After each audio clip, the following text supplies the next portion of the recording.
Et justement, le problème, en fait, c'est que c'est des maladies rares. Donc, peu de patients sont atteints de ces maladies. Et c'est le problème, c'est que ça coûte cher parce qu'en fait, c'est pas rentable pour les industries pharmaceutiques. C'est moins rentable qu'une grippe, hein, il faut être clair.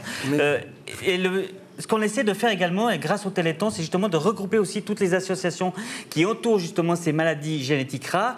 Et pour ça a été créé ProRaris, qui est une association qui vise à fédérer justement toutes ces petites associations, entre guillemets. Je vous propose de voir un reportage justement sur ProRaris. Et la présidente est dans la salle.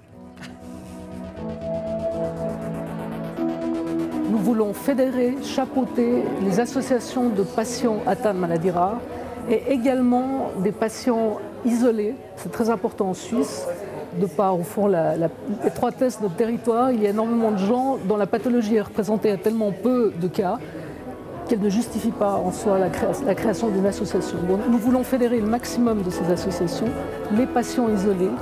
Et notre souci essentiel est, disons, de recueillir l'information, c'est-à-dire d'être au plus près de leurs besoins, de leurs attentes dans le cadre de la prise en charge de la problématique des maladies rares.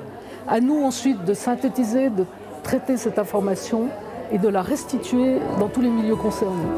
Le sujet que vous traitez, que vous avez empoigné de manière très vigoureuse, avec cette irruption dans le débat public de la problématique portée par ProRaris, par les associations de proches de personnes atteintes de ces maladies rares, qui sont nombreuses, eh bien, par cette irruption de ce thème, on a heureusement remis quand même un tout petit peu un élément central du débat sur la santé en place, à savoir qu'il s'agit quand même de soigner des gens, de sauver des vies, et pas seulement de compter les sous. Et ça, c'était, je crois, assez salutaire, mais ça a été douloureux pour celles et ceux qui ont dû vivre ces mises en cause de médicaments qui sauvent des vies pour des questions de coûts. Je crois que des réponses sont en train d'être apportées, qu'une dynamique est bien partie au plan fédéral, mais il faut rester vigilant que ce débat sur la santé ne soit pas seulement un débat de gros sous, mais qu'on pense encore au but même d'un système de santé qui est de préserver des vies, notamment des vies jeunes, des vies d'enfants. Éviter ces transferts d'assurance. Mais au-delà de... Se faire connaître, se faire reconnaître, c'est aussi espérer qu'il y aura une prise de conscience publique du problème des maladies rares.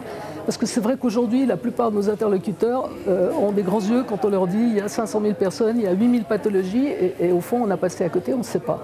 Et c'est, je dirais aussi, un des messages essentiels que nous voulons faire passer. Un débat démocratique sur la manière de financer ces coûts. Il y a évidemment une assurance maladie qui fournit des financements pour toute une série de prestations, ambulatoires, médicaments, une partie des financements hospitaliers. Mais à la fin, les cantons restent responsables de s'assurer de la santé de leurs habitants. Donc personne ne peut se désintéresser de cette thématique, surtout quand il y a des problèmes de remboursement. Je signale qu'à la fin, quand même, nos hôpitaux soignent des gens, même si, par hypothèse, des remboursements ne devaient pas être assurés. Il y a cette mission de sauver des vies, de préserver la vie, donner à nos hôpitaux d'intérêt public, qu'il faut évidemment, qui doit garder tout son sens.